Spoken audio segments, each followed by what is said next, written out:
card of the LPL so far this season. So expect those champions to either be target banned or just some more wave clear 35-minute first turret falling in the mid lane matchups. Well, we'll have to see. Energy, Pacemaker, and Vici will take to Champs League now for game 1. EP over on the blue side for the first game of the best of 2. Vici over on the red. Rumble ban there for EP, not too surprising. And Anar actually, respect there to Amazing J. Yeah, we haven't talked much about the top lane matchup, but already 2 targeted bans towards the top. But this is an interesting ban. Nidalee has been banned away. You have to think from Dandy. Yeah, absolutely. I mean, there aren't really any Nidalee solo lane players so far in the LPL. I believe Pawn has exactly one game yet on Nidalee there as well, but it is likely a jungle ban. We mentioned Amazing J here for EP, so no surprise to see specifically a Gnar ban there, and carries a big Rumble player as well. And Hecarim actually, more respect over to the EP top lane. Yeah, it's only been Clearlove that's tried to take the Hecarim to the jungle. Insec as well, now that I think about it, but it's mostly been the Hecarim top, and especially the target ban towards Amazing J's Hecarim. No Ignite teleport shenanigans, at least I assume, coming out from Amazing J. Yeah, Lissandra ban there as well for EP for their last, and Kassadin the last one there for Vici, and Energy Pacemaker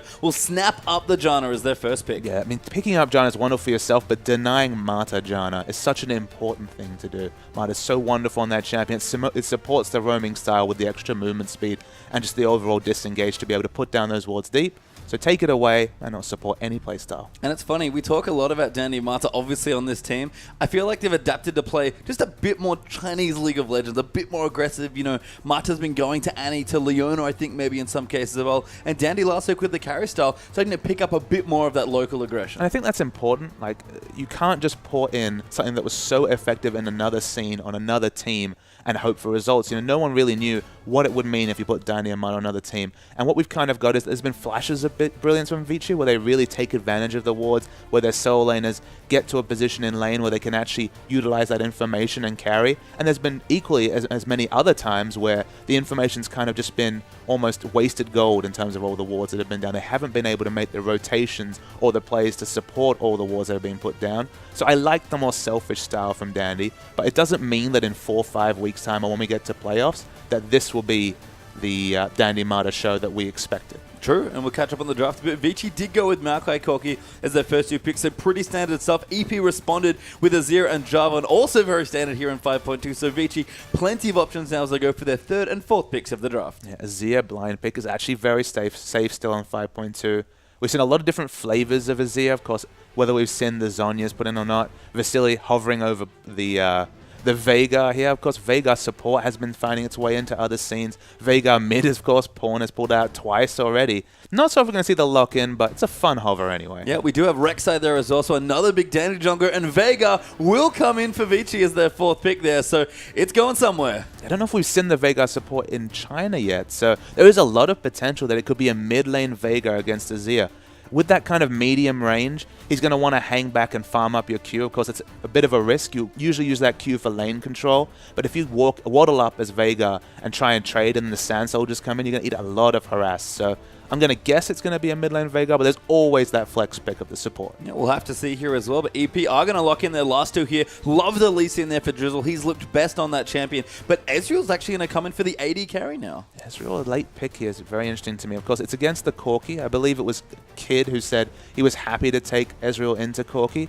Corki tries to harass the Ezreal, doesn't have the range on the Phosphorus Bomb to really get big trades in, and Corki's ability to push pre-level 6 isn't that strong. Of course, Ezreal's probably the weakest champion pre-6 in terms of lane control, but it's a decent lane up for the Ezreal. He can get through it, and this is going to be a Veigar support. So if it's a 2v2 lane, not a lot of pressure being put up by the Veigar, especially early. Yeah, and we can see now Vici going to consider what looks like their mid lane pick here last to finish off their draft. So it is going to be support Veigar, and we've seen this matchup so much on 5.2. It's going to be Xerath once again into Azir. It's one of those situations where I wasn't really hoping that would be the case. Of course, it's such a long laning phase traditionally between these 2 champions because they have so much wave clear available. But the Veigar support's an interesting talking point here because you've got a lot of wave clear coming through from the Xerath. If you group with Corki, with the Trinity Force Power Spike especially, you can put him in the mid lane, put a Veigar cage down just to zone, and then you're able to just use that Trinity Force Power Spike, take down turrets so easily. If they can win the laning phase land side, if Vasily can get going on that Corki, and be able to roam around the lane with that power spike, potentially a lot of turret damage coming in the mid game. Yeah, we have so many good Corki players in the LPL as well. Obviously, Deft from EDG comes to mind as probably the best, and of course we'll see him later today. But if that is true here for the LPL, I wonder if we'll see maybe a bit more Vega, because as you mentioned, it really just is the event horizon, that big AoE stun from Vega Z that just makes him a competent support. And if it is a 2v2, and remember, we do see that that Vega is often used in a lane swap just because his 2v2 laning isn't that great. But in a 2v2 lane, you kind of have to take extra magic resist runes if you're against a Corki Vega, because that's purely almost magic damage harass in lane. Yeah, I mean, his ult still does reasonable damage. He probably isn't going to build that much AP from the bottom side of the map, but still does respectable damage. I mean, it is mostly for the utility, but still a very good pick. Okay, there's been some technical issues in China getting a PC started, so I believe a PC's died. They're starting to reset things, so we are delayed a little bit. We do have the picks through those and keep discussing those. Lane swap, I think, will be the order of the day, though, with this Corki Vega lane. It struggles 2v2, you'd have to say. Even against, I think, Ezreal Janna, which is a kind of a weak-ish lane as well. I guess maybe, now that you put it that way, it's probably one of the safer lanes to go 2v2. Janna, she's disengaged, not really engaged, has engage options, but just not realistically able to pressure that much. So of the Vega lanes, of the Vega 2v2s, it's certainly not the Leonas of the world that are able to really get in there and body the Vega. So it's the safest it's going to get if you're going to go 2v2 with a Vega. Yeah, it's nice to see as well. There's Dandy, of course, on your screen. Some of the players seem to still be wearing the outfits they had from the last time we saw them in week 5, so still celebrating Chinese New Year, of course, now that they've come back from the break there. But yeah, it's going to be a very interesting opening game here. The players, of course, back from their break, presumably refreshed as well, and are ready to go. And if everyone's been planning their matches, got a little bit of extra time to take some time off, get prepared. Should be a great one here. And Vici are a team that I feel like benefit from a lot of preparation. And look, it's 3 match days a week. There's a lot of games happening. This is the first break they've had, so that's why we're going to start seeing maybe bringing in some of the elements of other scenes. The Vega support already is a new thing for the LPL, but it's cropping up in NA, in Korea. Maybe some more of the GE Tigers strategies will be cribbed by some of these teams. We haven't seen the Juggermore, the Protect the Cogmore comp that's been so dominant in other scenes. That might come through today. I do expect there to be some nods to other scenes, but always the traditional Chinese innovation. And I think that's the thing that I find really interesting about China especially is they always seem to patch quite late, and we often skip patches here in China just because, they update the servers a little later than other scenes. They have their own patching schedule there. So, while the rest of the scene is developing some things that, maybe aren't quite adjusted yet to be good on this particular patch, you'll start taking things like Vega, who, isn't really patch dependent. It's just kind of like, oh yeah, he's quite good. Well, you say not patch dependent, of course. With 5.4, Vega's stun goes away from being an instant cast. It can still be used as a zoning tool, but doesn't have quite the same effectiveness, especially in lane. It becomes basically only really a zone control spell rather than an instant stun or disengage in lane. So Vega's support potentially getting patched out with 5.4, but there's no way to know when exactly China will be jumping to 5.4. It could be quite a bit. As you say, there is consistently a delay in patching. So bring it out now, and if it's popular, there could be a few weeks where still very, very effective. Yeah, we actually haven't seen Ari either. She dropped through the draft here as well, and she's still at full strength. I mean, we do have some Ari players in the LPL. I imagine they will be taking her once we get there as well, but both these teams didn't want to look at her. It's still Azir Xerath at the top for them. Yeah, I mean, Ari still, despite her level of strength, especially on 5.2, does sometimes fall through the drafts because not everyone picks up that champion. Of course, when we come to OMG, we all know about Coolzar, and there's certainly Ari players in the LPL, but it just hasn't been the first pick, first ban that we've expected, especially, again, on this power level. I mean, there's a bit of a preview for the upcoming match, the last one of today. You want to talk about Coolzar? Pornzar is not bad as well, so that was likely a pretty big contested pick in that match. We're going to have so many champion picks, so many undefeated champions when we come to that matchup that will be echoing and smiling and broadly smiling across the board. This matchup, though, some interesting ones. I do see it's going to be the superb villain Vegas. There's going to be some dapper minions and champions on the Rift. Yeah. And there's support there as well. Also, just from the draft that we saw, Cleanse becoming reasonably popular, especially on champions like Azir. And I see that's actually, I think, Ignite Cleanse, or Heal Cleanse, sorry, as the mid-lane matchup there, Xerath Azir. What do you think of just that little summoner choice? I mean, Cleanse has actually been very popular in the LPL. Cassiopeia, whenever we see her, usually has the Cleanse. Again, it's just about consistent damage. Any champion that's about getting in auto attacks, like the Azir, or potentially the Cassiopeia, about getting a lot of spells in. If it's damage over time, it's going to be Cleanse. Yeah, as we just kind of look through as well. Amazing J, actually, we didn't even mention it. They picked a Jarvan, but you know what? We'll find out in a second. Let's get right into the game.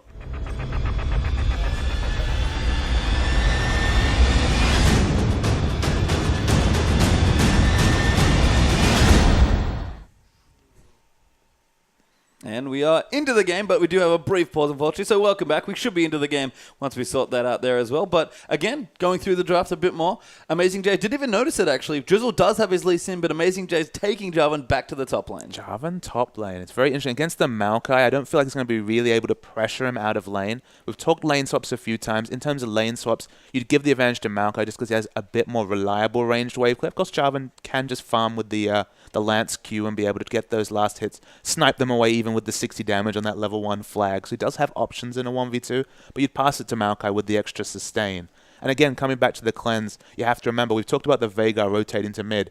They want to break that turret. Breaking an Azir turret, and just the regular turret, not even the passive we're talking about here, but getting Azir's turret is a very difficult thing to do. That's why we've said we've had 35-minute matches where turrets are falling around the side lanes, but Azir versus Xerath, both those turrets are up because of all the wave clear on those champions.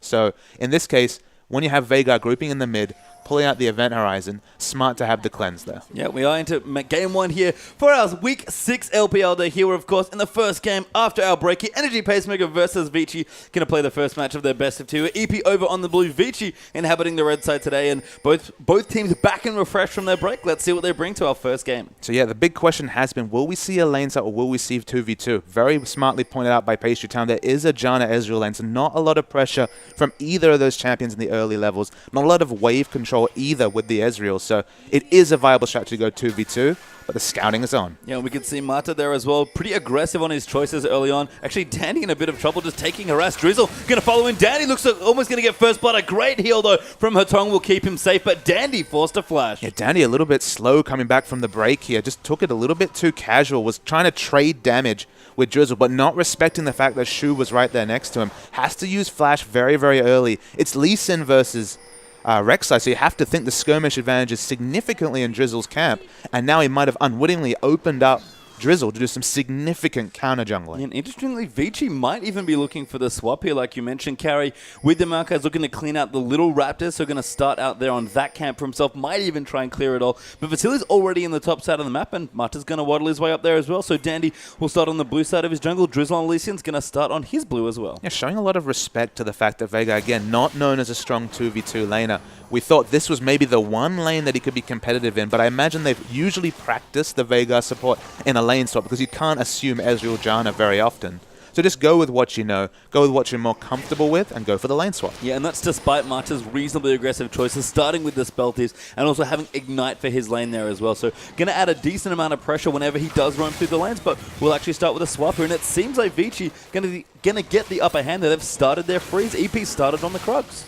He started on the Krog, so it feels like they've been a little bit unwittingly lane swapped on, even though you'd expect the level 1 advantage to be significantly EP's advantage, just because Dandy had to use his flash. But that's almost covered some very smart lane rotations coming through from Vici. And you can see Raphael here in the mid. One of the first Azir players, I believe, up against Hetong Xerath here, and already really digging into this matchup. And it's very back and forth. They both have extremely long range. So we'll see a lot. We've seen a lot of this matchup. We're going to see more of it here again. So probably not too much to be expected. Amazing J's taken quite a little bit of harass. He did go for a very heavy regen start, so he'll be doing just fine in terms of having that regen. He has 41 magic resist, so he's going to be very happy that he at least has a bit of magic resist to deal with all this damage. But Vasili's going very aggressively. Yeah, good stun there by Mata, and Amazing J still level 1 after the freeze takes a lot of damage. Going to get forced to recall potentially. Does have his teleport, but great pressure early on by Vici. Yeah, the jungle follow has been on by Carry, so Carry's already level 3 despite never entering lane. He's very, very healthy. Of course, Maokai has that unique ability to stack the saplings, get the instant level 2. So once he finishes this jungle follow and ports to back down to bot turret, potentially picks up a second door and ring, and have a lot of harass. Yeah, and Vici really have just gotten the better of EP, it seems like, in the early stages of this lane swap. So we'll see how the rest of that breaks up. Mid lane, which is now isolated after the swaps, is very even, and kind of what we expect here in this particular matchup. But both Raphael and Hatong going to have plenty of time to farm up. Yeah, not a lot of solo kill potential for either of these champions early, before level 6 and the snipes coming through from Xerath. So probably not going to have to look to the mid too often, as Carry, again, like I said, double door and ring, a lot of rest sustain available, and very high level. Level 4, the highest in the game. Yeah, got the creeps pushing his turret as well, so collecting CS. There's actually 3 members of EP in towards the top side of the map, so they're looking for a gank here. And Drizzle's been here quite a while.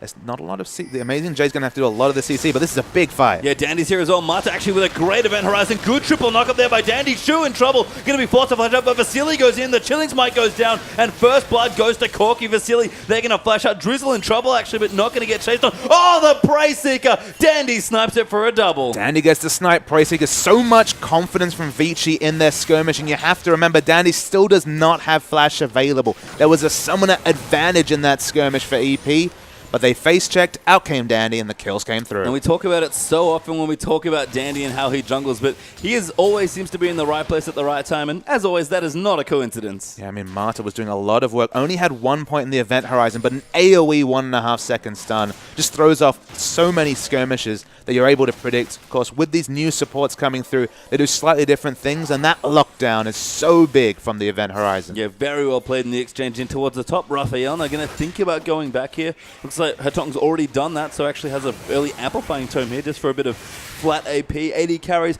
actually up currently for Kane, so a little bit of trouble, it seems like, for Vasily last hitting in that what I guess became a 3v3. But the big news here has to be the top lane, as Carry is so far ahead of Amazing Jay. Carry has a lot of items on Amazing Jay, and look at this. They're already looking to prey upon Amazing Jay by counter lane swapping. They don't want to give away any dragon control after the early lane swap, so swapping Vasily back to bot. He has a Sheen already, so a significant item advantage over the Ezreal. Already he's going to have the trade advantage in that lane, even though he's under level, just because Kane's on the Ezreal, doesn't have a lot of lane control early. But the Sheen is the offensive item choice. As a Tong, gets a lot of damage on Raphael. It's a good snipe. Unfortunately, he doesn't have an aggressive summoner spell, so can't really, flash over the wall and ignite him. But Raphael will have the message received there, and Hatong's going to try and clean out this minion wave. Raphael going to recall all the way back towards his tier 2 turret. You could see Raphael that he didn't move after this time. You know he was in the shop pondering his big purchase.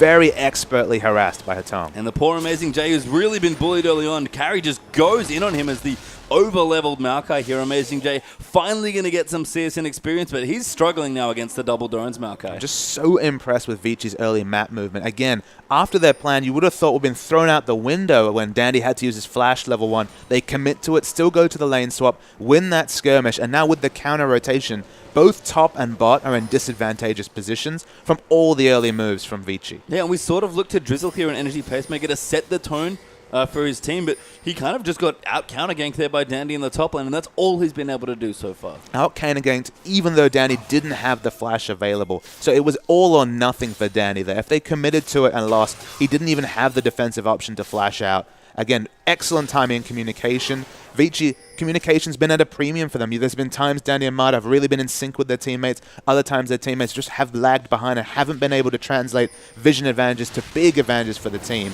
That time it worked out, and he actually sniped away the Grump. Dandy, the Prince of Thieves indeed, snipes away the Grump with his Prey Seeker and casually walks out there, burrowed away. Mid lane there as well. Raphael has Ding 6, Hatong's done the same, so mid lane going to have a few more options now as they've skilled up their ultis. Look at the difference in gold already.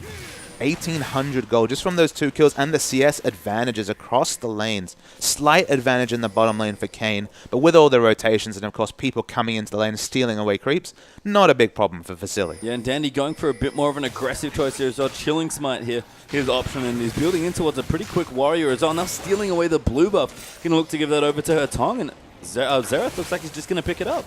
It's interesting to see Xerath do that. Watching in the bot lane also, Marta is maxing the event horizon first. So he doesn't have a lot of lane control himself, but he's laning with a Corki, of course, has one of the highest levels of lane control of any champion. If he's able to hit those phosphorus bombs, as long as it's not against the Sivers of the world, very strong. Yeah, Kane in trouble there. Phosphorus bomb does come through. Exhaust hits there as well, but Kane just going to use his ult. He does clip Vasily for good damage, and Kane will just live through Marta's ignite. So good pressure there coming through for Vici, but can't quite nab the kill. Credit to where it's worth, the wonderful exhaust timing from Shu keeps alive the carry. But again, a Veigar with lane control is kind of a scary thing for EP.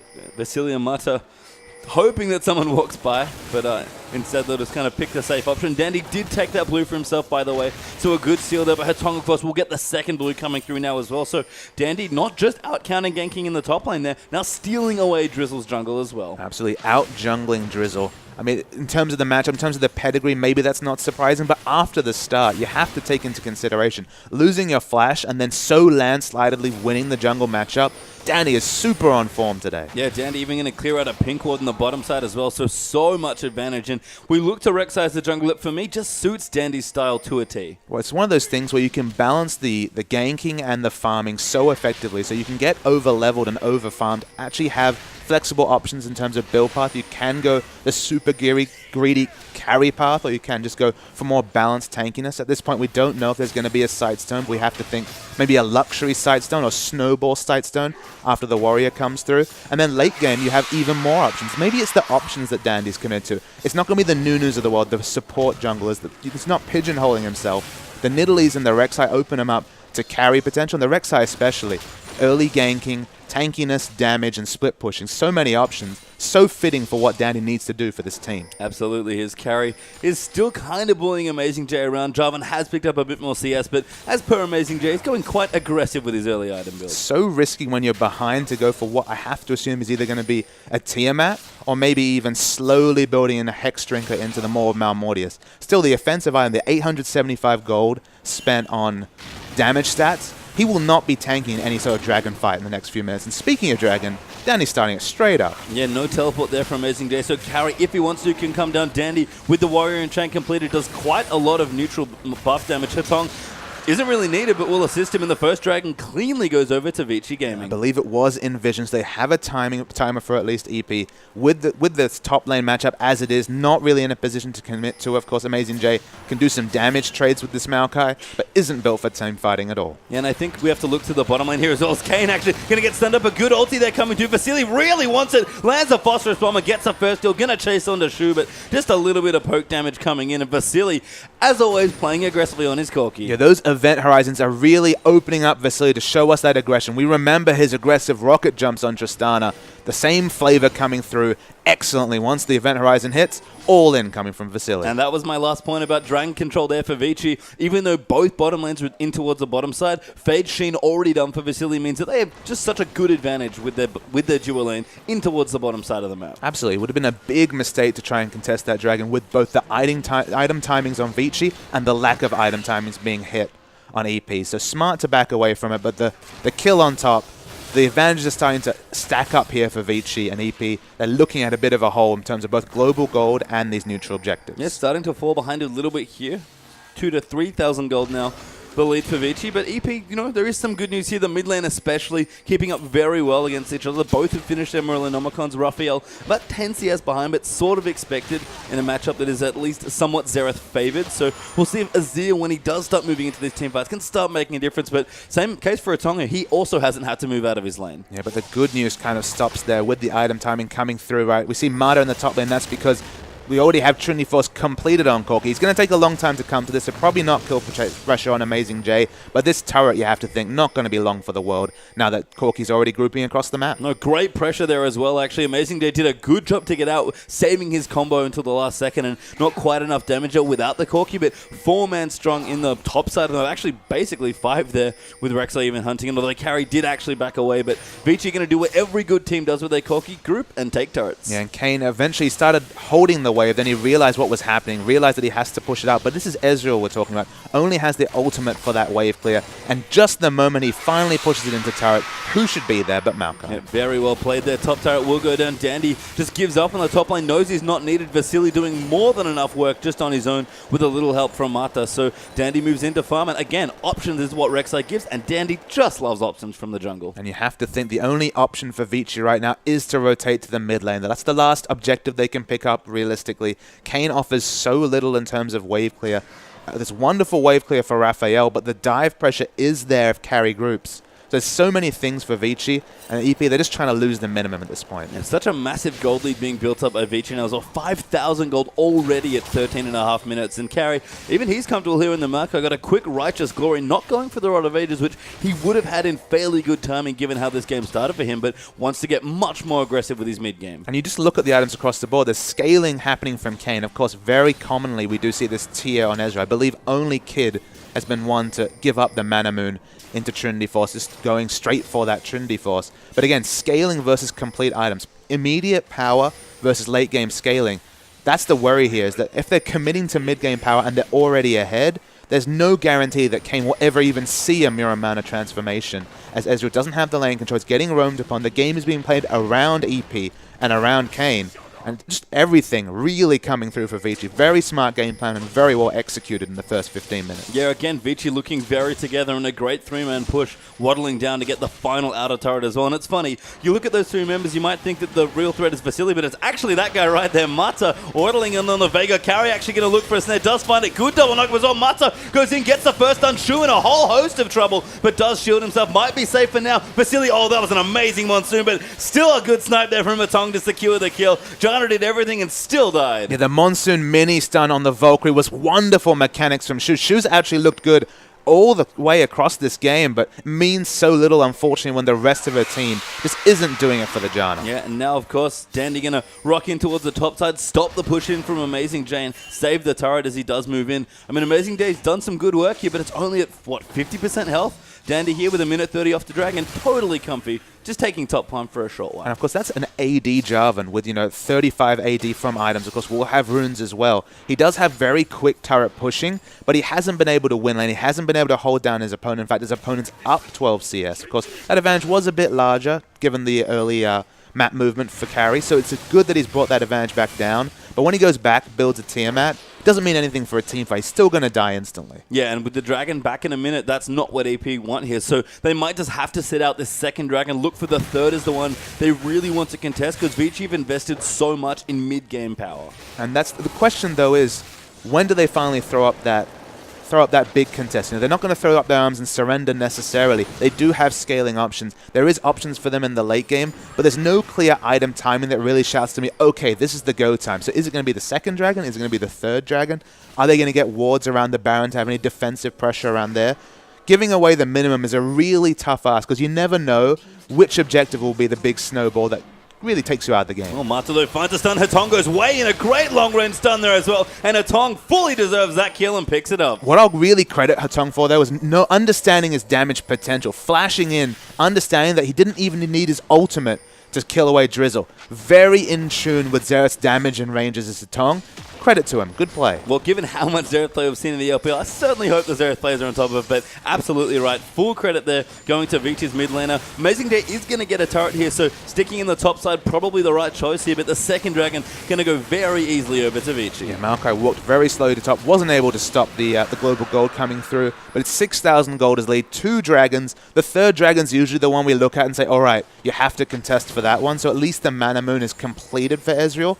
I'll have a look at the stacks just to see where he's at. He's about halfway to the transform. Probably not realistically going to be complete in 6 minutes. They still really need to contest for that third dragon to EP. Yeah, I mean, Kayn, if he gets his gauntlet, that's a good sign there. Azir, interesting to see how much he can farm up in the next few minutes. And I mean, Jarvan, if you can get even just a giant spell at this point, might be okay. So the R2, oh, Kayn in so much trouble. Vasily blows him up there. Mata, while I'm rambling on, just lands an easy stun. Again, the event horizon at this point stunning for, I believe, 2.25 seconds. Very close to that max Fiddle Fear, for example, to give context, or the Rammus Taunt. And during that time, we're talking Trinity Force, Corki, Sorcerer's Shoes, just to have the ideal mid-game power spike. Mid-game is the word across the board for Vici, and Vasily deletes Kayn off the map. Yeah, reflected even in Vasily's boots there as well, going for the very aggressive Sorcerer's Shoes, which is standard on Corki these days, especially in the LPL. But Vasily knows what he wants to do. A great pairing here from Vici, and I'm very impressed so far by the duo lane. Yeah, and they're still managing to get aggressive wards in, but it's definitely not week 1, week 2 Vici, where it was Dandy Mada on the kind of more supportive junglers, focusing exclusively on vision. We see more aggressive item choices coming up. We would never have seen an Aegis Giants belt at 18 minutes, even in a winning game from Vici in week 1 for Dandy, but that's what he understands. They need to take more on himself in terms of selfish item builds. They don't have the vision struggle, but to be honest, they don't need to strangle EP out of vision. They're doing just fine with what they have. Yeah, and they've got a pretty massive gold lead still, about 6,500 gold up now as well.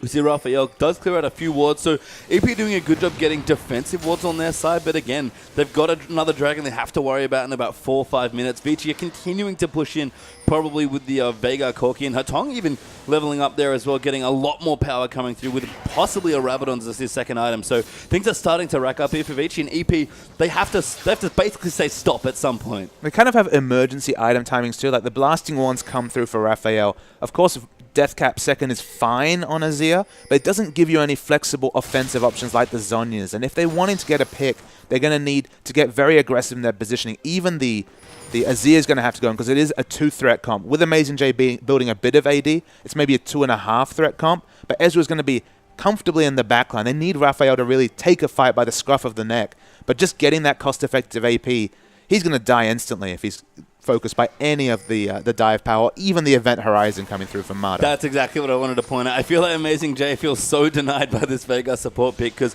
it's such a big zone of influence that the ability gives you. So Vici going to clear out some more wards. Do find the defensive pink that was sitting in EP's jungle, and Dandy, again, positioning very aggressively here in the Death Cup, now done for Hetong. BF sorted up for Corki now as well. Vici suddenly really spiking towards their big 2-item power spike. This has definitely been the item build of choice for the Vega spots, working on the early Talisman Ascension for more movement speed, getting in the perfect range for the event horizon. I believe Dandy still took away the red buff there. As in the top lane, the tank fights continue. Yeah, he does have it there. You can see Dandy did manage to steal away the buff, so continuing to take things away here from Energy Pacemaker. Need to see Ladrod has been picked up by Raphael, so he's going to have most of his death cap, but likely incomplete by the time the Dragon rolls around. And Kane still spending his gold, actually going for Trinity for a second. We see another pick coming through. Good stun moving in. Drizzle just gets exploded there. Vasily doing so much damage. Still taking the turret, though. Does have to be careful, but no ulti there for Kane as Dandy has wrapped around the back, but a little too aggressive. A good tornado there coming in for Shu, but Vici going to be 4-man strong. Try and push this down, but Raphael is here to defend. Vasily is really needed for turret damage. Of course, the Trinity Force procs are how they DPS down those turrets. So because he took such a big amount of poke, they're not actually able to get the objective. So the 1 kill means so little, especially when it's 7-0 as a total kill score. They lost more out of Vasily losing over half his health than they gained from the pick. Yeah, so Vici, we talk about their aggression, especially coming from their AD carry, but a little too much there possibly as Dandy will zip his way across the map. Amazing J does have to be careful. Dandy instead, they're just going to take away the Grump. Not interested in the gank at this point. Yeah, we see more picks potentially coming through in the bottom lane. Mata, he just tries to step outside of vision and go for the picks with the event horizon. All the lanes pushing out for EP. They're struggling to get any sort of wards on the map. 1.5 minutes, that all-important third dragon. With the minimap as it is, with the lack of vision, I don't see how they can even hope to contest it. And you know, for Vici, it might be a bit more aggression that they're using here at this point, but the game still feels very, vision heavy at this point. They're getting their aggressive wards and they're preparing well for objectives. They're just doing it with a bit more aggression than, say, the Samsung White of old used to do. Well, the ironic thing is, you look at this minimap, if you treat those Rek'Sai tunnels as wards, that's probably what the map would have looked like in the first couple of weeks, but instead it's the couple of pinks and the very aggressive pink wards in the enemy jungle, but not really the greens that we would have expected, just because they don't need them. They were over-warding to an extent. They were spending too much gold on those vision items. In this case, going selfish. There's not even a Sightstone, importantly, from Dandy. He got a very snowball Aegis. They're focusing on combat stats. They're still smart with their pink ward line, so obviously Mata and Dandy informing that part of their game, but they're not overwarding. They're spending their gold smarter, and I feel this is a more viable strategy, especially in the Chinese jungle and the Chinese meta. Yeah, actually I love this as well. Dandy making such good use of Tremor Sense, knowing the blue buff coming back as well. Amazing J is defending though, so the wards they're trying to get down aggressively in this blue are not there yet. As a pink does sit next to the buff now, but Mata just going to wander in, waddles in, puts down a ward. They'll be able to clear that out again. The Raphael doing a good job, but Mata actually going to throw in the stun. Amazing J going to try and dive in. A teleport though coming in as well. The blue buff does go down, but Vasily is coming in as well. And Carry just able to lock up so many members. A good as zero, but it gets dodged out by Maka. Gets kicked back into the wall though, but Dandy's already killed Kane. Ezreal going to go down. There's a flash knock up onto Amazing J. Carry falls in. That's a good EQ actually to get him out of it, and Shu with a great shield will protect him. So just the 1 kill. EP defend valiantly. Even with Vasily not really able to get in range of damage, the moment the Righteous Glory was popped by Maokai, he was going straight in. Wonderful snipe coming through from Xerath, but that was definitely not an ideal team fight for Vici. In fact, that was about as good as we're going to get for EP, and they only lose the minimum. They can't get any semblance of an advantage, and we're still probably going to see Vici pick up the next dragon. Yeah, they will take the third dragon, exactly. So Vici at least get a pick enough here to make sure they get it, although Shu and Raphael are coming in. They might look to contest here. Dragon has already been started up. Janna will throw a ward in. Tweeper, though, immediately thrown down here, and Raphael Drizzle actually here, a good stun there for Mata to secure the Dragon, but they have to be careful. Drizzle is going in, he does steal the first Dragon. Amazing J gonna dive in onto Mata's Vega there as well. Now Raphael in the back. Amazing J gets the first kill carry. A good 3-man knockoff. Hetong does so much damage and gets the first kill. Drizzle with a good kick back there, but carry. Oh, the righteous glory, not enough. Can he find the W? Noah Wardhop will get Lee Sin to safety. 1-for-1 in the Dragon. EP will take it for now, but Kane's now moving in as well. Dandy actually could be in trouble. Carry, though, is going to rotate back in. A very convenient tunnel keeps Dandy safe for a little bit. Now Carry left out to dry here as well. Kane and Amazing J continuing to run in. Dandy does get Drizzle, who was backing in a brush. Carry trying to keep his chase up, but he's got nowhere to go. A stun there dodged out by Kane. Carry very tanky, but does go down. Yeah, 2 for 2 is the final trade, but look what's happened the whole time. You might wonder, why did the Dragon take so long? Why is the fight so even? We've seen so one-sided trades. Those first 2 kills come on the board there for EP, but at the same time, Vici doing so much damage to structures. Takes down 2, flashes in just to get another one. He'll probably fall here, let's be realistic, but he's done his work. Yeah, I mean, didn't get the inhib, so good defense there from EP, and a great flash by Vasily to dodge the EQ there of Jarvan. So EP, hold on for now, but yeah, that even Dragon fight was because it was in fact uneven. I mean, uneven, you're talking about the Trinity Force Sorcerer Shoes. Even at the time, he already had a BF Sword and a Pickaxe. Goes back, finishes the Bloodthirster. That would have been a landslide team fight for Vici, but they take the guaranteed structures there. Taking especially the inhibitor turret is so massive potentially for their Baron control, even the enemy blue buff control. And to go even in that fight, maybe even sneak ahead slightly, shows you just how far ahead Vici is. Yeah, and you can see there it's reflected in the gold. Mata actually going to get jumped on by Raphael, but a good stun does prevent Azir from chasing in. Instead, he'll take a ward for his troubles, but 10,000 gold ahead are Vici. And it feels like they've been that way for a while because these item spikes are just massive. And despite having mobility, you still are stunned for the full 2.5 second duration if you pass through the event horizon. So no potential kill coming through for Raphael. They need to pick up the Merc Treads here. Does Raphael and all of EP. Just because that's the only way to really negate all that CC coming through from Vega. If they chop down the CC duration, you're just taking away almost all of the effectiveness of this support Vega pick. We see now as well, we've got Locket picked up there for Dandy, so he's finished that. Void stuff done for Hetong, and Frozen Heart actually finished up for Carry. So that was a big shot that Vici just got after the back and forth exchange. Mata going to come and look for a stun, finds it onto Kane, but a good arcane shift out. Now the ulti going to come in for Hetong. Kane almost dies in 3 shots actually, and Vasily still chasing in aggressively. So Vici, no kills, but good pressure. And you can tell about timings. Trinity Force is finally completed for Ezreal, but still no Mirror Mana transformation, and Raphael's in a lot of trouble. Dead, in fact, as Hetong picks up the kill. Good stun again by Mata. Yeah, so they're in the enemy jungle aggressively. Don't have necessarily the wards to get all the picks they'd want, but you can see the effectiveness of all the combat stats they have. They're starting to walk towards Baron. It's a realistic option for them, but with the minion wave so aggressively pushing out in top lane, they don't have quite the same 6th man pressure that they might want to pick up this safe objective. Well, they'll run in there instead. Vici very confident right now in the control they have around the map. Raphael still dead for 15 seconds, so can't really blame them here. The Baron dying fairly swiftly now as well.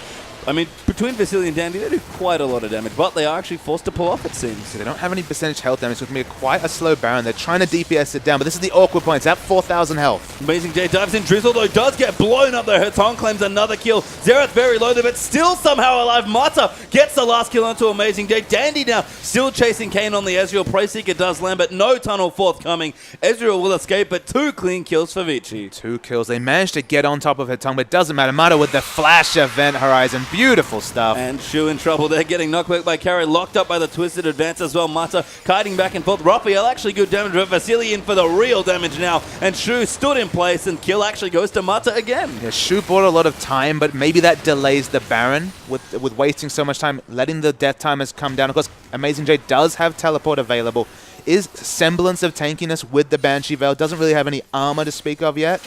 But if they bought enough time with Janna staying alive there to just peel them off the Baron, it's a small win for EP. Yes, I mean, again, losing the minimum seems to be the theme here for EP this particular game, but I think after losing, actually they didn't lose the 3rd dragon, I forgot about that, so good steal there from Drizzle, sets that up, but Vici still just such a big lead. And look, the objective Snowball, it's been halted, or at least is a bit on hold for Vici, but the gold speaks for itself. We're talking 14,000 gold. That's definitely not the minimum. On this patch, especially when Dragon doesn't even give global gold, it's a massive amount of manage. Look at the turrets, though. Of course, not quite the 8 turrets, but all the outer turrets, barring the mid-inner turret, down for EP. Yeah, 5 there picked up for Vici. Azir, of course, continuing to cause us troubles here on 5.2. Shu here will actually dodge the Dark Mana. Mata just trying to poke out. Vega actually even a level up here for a second level in the ulti. So even Mata now with the 2 kills that he picked up, looking pretty strong here on the Vega. Yeah, no need to rush and build AP, of course. Has a bit of mana regen, so he can ensure that he can have the Event Horizon available on cooldown. He'll just be looking to ult Azir at every opportunity. Of course, his damage does scale with enemies' AP, 80% of enemies' AP, so it will be a respectable nuke, but he's basically there, a glorified Event Horizon bot. Yeah, and such a good stun it is now as Dandy is going to come in, a good Event Horizon, but doesn't quite lock into an up. Shu does disengage very nicely, and Atong has already popped his ulti. Carry actually going in. Flash is very aggressive, but Raphael disengages nicely, and EP stay alive for now. Yeah, excellent choke to fight in for Azir with the ability to use the Empress Divide to split away the engager. Does blow Carry's flash. He doesn't have that 900 range engage with the flash Twisted Advance. But stopping Baron, it's going to be a difficult one for EP. Yeah, Vici are just going to start off the Baron here now as well. We'll get aggressive. EP are getting some of their damage in, but they really just can't afford to run into the pit now, and Vici should pick up the Baron. Yeah, it looks like Vici are going to pick up the Baron. Yeah, it does come through. It looks like EP were trying to answer it with Dragon, but it's not going to mean too much, really. Yeah, we'll see. I mean, EP can't even look at the Dragon, unfortunately. They do have vision in the area as well, so that's good at least. But, I mean, Vici, again, we've talked about their gold lead. They've got so much damage and strength coming through, and instead of Dragon, they're going to push him for a tower. A couple of issues with the connection here as we're trying to follow what's happened. The Baron's definitely been completed. It looks like Vici is still going to be able to pick up the Baron as we come through. That's the 3rd Dragon, not the 4th Dragon, importantly, but it's still a big pickup for Vici. Yeah, did get the mid turret there as well, so Dandy now going to hang out and hunt in towards the roadside jungle. Vasily going to rotate down in on his Corki, and hasn't quite spent his gold. Probably has quite a lot of it stacked up here, but again, Vici just spreading out, and now all they have to do is break the base, and thankfully for them, after the last Dragon fight, they've actually already got the top turret down. Yeah, the turrets are definitely in their advantage. The 10 turrets, look, it's still global gold. It's not the Azir. The Azir turret's trolling us a little bit, but it does reflect just how much map pressure there is. Realistically, there's only a small window for EP to come out of their base and pick up any minions. They're just looking to have the minion waves crash in, pick up gold where they can, but the power spikes are just not there across the board. Yeah, Mata and Dandy will join together, as you've seen so many times between these duo. And again, just going to try and get some early vision down, clear out the defensive pingwoods that EP are desperately trying to get in their base. Amazing Jack's going to dive in onto Mata, but he's going to flash out there. A good Ezreal ulti does clip him, but a great stun should keep him safe. Dandy actually going to go back in now as well, maybe looking for a knockup, but has to wait for Vasily, who's now coming through. But he's sort of 1v5 flanking at this point. Mata going to prepare another stun. Hatong actually going to poke out, going to try and find the ulti. Last bolt in, but doesn't hit Kane. Dandy though in the front line. Amazing Day diving in the back. Drizzle picks up the kill onto Mata, and Dandy gets very, very low, but still alive for now. Corki gets the double. Vasily still moving in, actually gets popped back by Raphael, but Vasily gets a quadra. Can he make it the penta? No, Raphael does take him out, but Hatong will claim it there for Vasily instead. And Carry finally groups after watching so much carnage happen around him. Massive kills for Vasily, but it all goes for Vici. Despite being 4v5 for most of that engage, the items are just so landslide in their advantage. They're feeling great, and they could finish the game here with the Baron buff minions. Yeah, I mean, the Baron buff minions doing a lot of work. Don't have Vasily, unfortunately, to really push him, but they'll take the bottom inhib. They might even just take all of the inhibs now as well. They'll at least look for this inhibitor turret in the mid. They'll get that down there as well. Going to try and find the mid one as well. They're going to move in and possibly can take the third, but that's 2 inhibs down there for Vici. EP really up against the ropes. Yeah, I mean, they're looking excellent at this point. They have so many advantages across the map. 2 inhibitor turrets down. You don't even with some of the late game scaling, you see the Miramana is finally completed. We're talking a Miramana against potentially Infinity Edge, Trinity Force, Bloodthirster, even a Hex Drinker, a luxury upgrade there for Vasily. He's so overtuned in terms of items. In fact, last week when he was playing Vasily, he really struggled in the first series out, didn't even pick up a kill, and then came back strong when he moved to Graves. Corki's suiting him just fine as well. Yeah, just a player that really wants to be aggressive and has kind of enabled himself a lot more to have that sort of flavor to his play. Kind of moving through some of the interesting choices as well. Mata actually,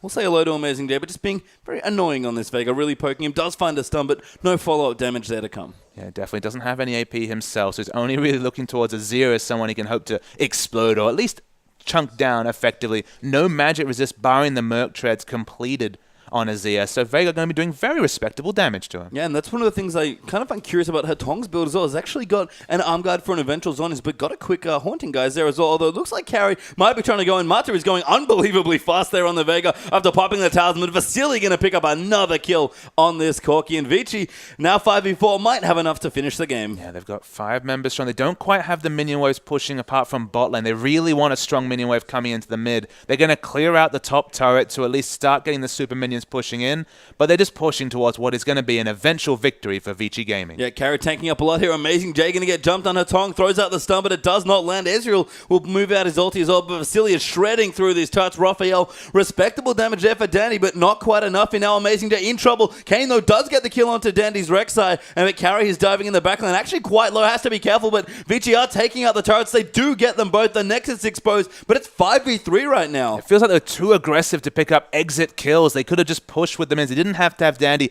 tank the tower for 8 to 10 seconds. Drizzle still falls to the snipe, and Vasily, he's not getting the memo. He's still going in. Yeah, Mata set that up so well, and he's going to keep going in. A triple stun, basically, from Event Horizon. Kane forced to sit there and watch Vasily. Just going to maybe guide his way around the Nexus for the kill. Vici dancing around the structures, but EP can't do anything. Mata going to come in for one more stun. Vasily pads the scoreline instead of finishing the game. He really wants it. He gets the double. Going to finish the game in style. Vasily goes absolutely massive on Corki. Valkyrie's in for the auto attack. Just a lovely exclamation point on what has been a wonderful performance from Vasily. You can see the Vici members, they're so excited after this result, feeling great, and why not? They dismantled EP in the first game of Week 6. A big and well-deserved smile from Vasily at the end there.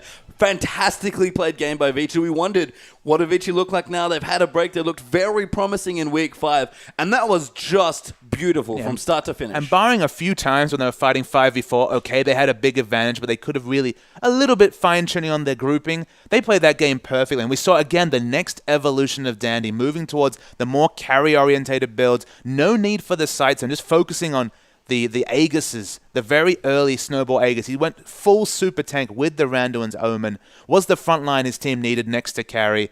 And those selfish stats, they're helping propel Vici just be more of an overall strong fighting team. But the thing for me as well is, sure, Dandy's definitely shifted in style, especially once 5.2 has happened here.